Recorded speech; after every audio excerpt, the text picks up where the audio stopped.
दोस्तों, उत्तर प्रदेश के देवरिया में 50 साल पुरानी मजार पर सरकार का बुलडोजर चल गया है। कहा जा रहा है कि भाजपा विधायक की शिकायत के बाद प्रशासन ने यह कार्रवाई की है। क्या है पूरा मामला, समझेंगे। हमारे साथ महिमा मौजूद हैं। महिमा, देवरिया में जिस मस्जिद पर बुलडोजर चलाए जाने की बात सामने आ रही है, जिस मजार पर, वो पूरा मामला क्या है? देखिए, सबसे पहले आप इन तस्वीरों को देखिए। तस्वीरें देवरिया से सामने आई हैं, जहां पर वहां पर मज़ार जो कि 50 साल से ज़्यादा पुरानी थी, उस मज़ार पर बुलडोज़र चलाया जाता है। 3 से ज़्यादा बुलडोज़र लगाए जाते हैं और इसके बाद मज़ार के कई हिस्सों को तोड़ा जाता है, जिसमें सबसे पहले गुंबद पर कार्रवाई की जाती है। इसके साथ में जो अलग अलग जगह थे, जहाँ पर बेसमेंट था, पिलर्स थे, इन सब चीज़ों को अगर देखा जाए तो इसी तरीके से 3 दुकानें, गुंबद, 6 पिलर, बाउंड्री और मेन गेट, इनको ध्वस्त करने की जो कार्रवाई है, ये पहले दिन पे की जाती है। अभी और ध्वस्तीकरण होगा, आज होगा, यानी कि सोमवार को फिर से ध्वस्तीकरण की कार्रवाई शुरू की जाएगी।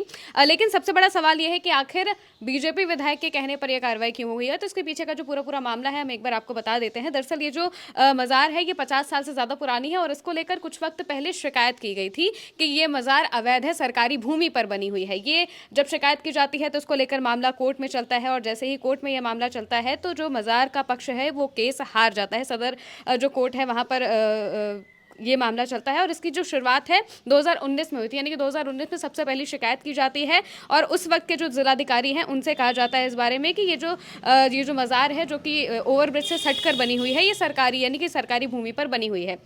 मज़ार का नाम अब्दुल शाह गानी मज़ार है, जो कि गोरखपुर रोड पर है। और इसके बाद फिर डीएम ने आरबीओ जेई से, तहसीलदार से, लोक निर्माण विभाग के अधिकारियों को मौका मुआयना करने और प्रभावी कार्रवाई के लिए निर्देश दिए थे। इसके बाद 14 दिसंबर 2019 को विपक्षी प्रबंध समिति को नोटिस जारी किया गया था और इसी के बाद से लगातार तारीख पड़ रही थी और एसडीएम कोर्ट में इसकी सुनवाई हुई थी। फिर एसडीएम कोर्ट में जब इसकी सुनवाई होती है तो अपर जिला शासकीय अधिवक्ता राजस्व जयदीप गुप्ता ने बताया है कि एसडीएम कोर्ट ने इस भूमि को पहले ही बंजर घोषित कर दिया था और कोर्ट में बचाव पक्ष से मानचित्र मांगा गया था, यानी कि उस जगह का नक्शा मांगा गया था और उसके जो कागज़ है वो मांगे गए थे। ना ही कब मज़ार बनी है इसके बारे में पता चला और ना ही कागज़ दिखाए गए। ऐसा कहा गया कि कागज़ वागज़ उनके पास नहीं थे और इसी वजह से नोटिस जारी करके ध्वस्तीकरण की कार्रवाई की गई।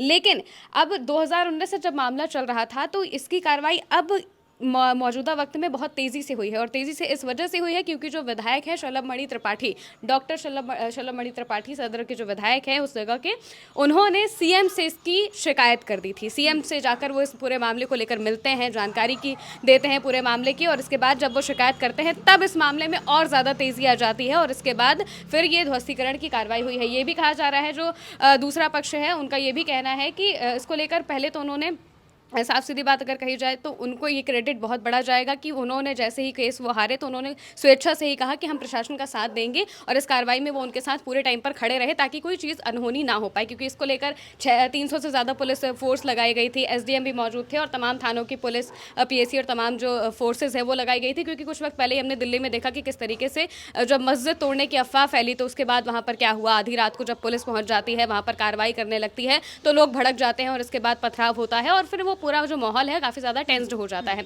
वैसी कोई चीज़ ना हो पाए उसी को लेकर यहाँ पर जो मुस्लिम समाज है उन्होंने काफ़ी कहा जाए कि समझदारी दिखाई और उन्होंने प्रशासन का साथ दिया, कहा कि ठीक है हम स्वेच्छा से इस मज़ार को हटा देंगे। तो फिर उन्होंने उस जगह को खाली किया और उसके बाद कार्रवाई की जाती है। 3 से ज़्यादा बुलडोज़र लगाए जाते हैं, अभी और कार्रवाइयाँ होंगी और उसे ध्वस्त किया जाएगा। लेकिन जो लोगों का सवाल है वो सवाल इस वजह से सबसे ज़्यादा है क्योंकि बीजेपी विधायक की ने जब शिकायत की इसके बाद सबसे तेज़ी से कार्रवाई हुई। तो ऐसा क्या था कि इसके बाद आपको सबूत ज़्यादा मिल गए या फिर ऐसा क्या हो गया कि आपको अब ज़्यादा कार्रवाई करनी थी, ध्वस्तीकरण करनी थी, कि उनको मौका भी नहीं दिया गया कि वो आगे बढ़ सके या आगे वाली जो कोर्ट से वहाँ पर जाकर अपना जो पक्ष है वो रख सके। इसके बारे में अगर ये अभी जो फैसला आया कि आपके पास कोई भी नोटिस नहीं है तो फिर आपको नोटिस देकर ध्वस्तीकरण कर दिया जाएगा, इसको लेकर वो स्टे भी नहीं ले पाए, उनको ज़रा सा भी टाइम नहीं दिया गया और फिर तुरंत ध्वस्तीकरण की कार्रवाई करवा दी गई। और इसी को लेकर जो सवाल है वो लगातार उठ रहे हैं। अब इसको लेकर जो समाजवादी पार्टी के जिलाध्यक्ष हैं उनका भी बयान सामने आया है। उन्होंने अपने बयान में क्या कहा है वो भी बता देते हैं। सपा जिलाध्यक्ष व्यास यादव ने कहा कि ज़मीन की वैधता क्या है इसका निर्णय न्यायालय करेगा, लेकिन सबसे बड़ा सवाल ये है कि क्या पूरे प्रदेश में सिर्फ देवरिया की ही मजार सार्वजनिक भूमि पर स्थित है या फिर अन्य धार्मिक स्थल भी ऐसी जगहों पर मौजूद हैं। ये सरकार की मंशा वास्तव में निष्पक्ष है तो क्या वो इसी तरह की सभी धार्मिक स्थलों की जांच कराकर समान रूप से कार्रवाई करेगी। उन्होंने आरोप लगाया कि लोकतंत्र लोकलाज और संवैधानिक दायरे में रहकर चलता है, ना कि किसी वर्ग या फिर जाति विशेष के उत्पीड़न की मानसिकता से। सरकार के इस कदम की चारों ओर निंदा हो रही है और ये कार्रवाई सत्ता के दबाव में की गई मनमानी प्रतीत होती है। व्यास यादव ने कहा कि देवरिया देवों की नगरी है और गंगा जमुनी तहजीब व भाईचारे की पहचान है और यहाँ पर सारे जो लोग हैं वो काफ़ी मिलजुल कर रहते हैं, साथ में रहते हैं, लेकिन फिर भी जिस तरीके से ये कार्रवाई की गई है तो उसको लेकर तमाम सवाल भी उठ रहे हैं कि आखिर इतनी जल्दी क्या थी कार्रवाई करने की। और खासकर जब बीजेपी विधायक इसके बारे में बोलते हैं, क्योंकि वो उनके कुछ बीते दिनों बयान भी ऐसे वायरल हो रहे थे और उसके उन्हीं के कहने पर ये कार्रवाई बहुत तेज़ी से हुई है। इसी वजह से जो सवाल है वो लगातार उठ रहे हैं। मौजूदा वक्त में क्या हो रहा है उसके बारे में अगर बात करें तो जब कार्रवाई होती है तो उस वक्त 6 थानों की 300 पुलिस फोर्स, नगर पालिका की टीम, ये सभी उस मज़ार पर पहुँचते हैं। वहाँ पर जो पहले परिसर की घेराबंदी करते हैं, उसको चारों तरफ से घेर लेते हैं, क्योंकि जो वीडियो सामने आ रहे हैं उसमें कुछ लोग दूर से खड़े होकर देखते हुए भी दिखाई दे रहे हैं कि वो देख रहे हैं किस तरीके से मज़ार को तोड़ा जा रहा है। पहले गुंबद पर बुलडोजर चलाया जाता है और उसके बाद जो आसपास की चीज़ें हैं जैसे सीढ़ियाँ हैं, बाकी का जो ढांचा है, उन सबको गिराया जाता है, उन पर कार्रवाई की जाती है। और अब मौजूदा वक्त में भी जैसे कि आज की अगर हम बात करें तो आज भी वो कार्रवाई चालू है और उसे पूरी तरीके से ध्वस्त कर दिया जाएगा और ये मज़ार को गिरा दिया जाएगा। लेकिन जब सवाल है जो विपक्ष पूछ रहा है और उसके अलावा भी जो आम जनता है वो भी स्थानीय जनता है, वो भी इस बात को कह रही है कि भाई अभी तक जब 50 साल से ये मज़ार थी तब कुछ नहीं हुआ और अचानक से आपको लगता है कि ये सरकारी ज़मीन पर बनी है, आपने कोई भी मौका नहीं दिया कि उसके बारे में वो और कुछ आगे कर सके। अब कई लोग तो ये भी कह रहे हैं कि भाई वो कर भी क्या सकते हैं, क्योंकि इस तरीके से उन्हें फंसा दिया जाता है, इस तरीके से कार्रवाई कर दी जाती है कि वो बहुत ज़्यादा अपनी आवाज़ भी नहीं उठा पाते हैं। ऐसे भी आरोप लगाए जा रहे हैं। तो अब ये कार्रवाई यहाँ पर हुई है।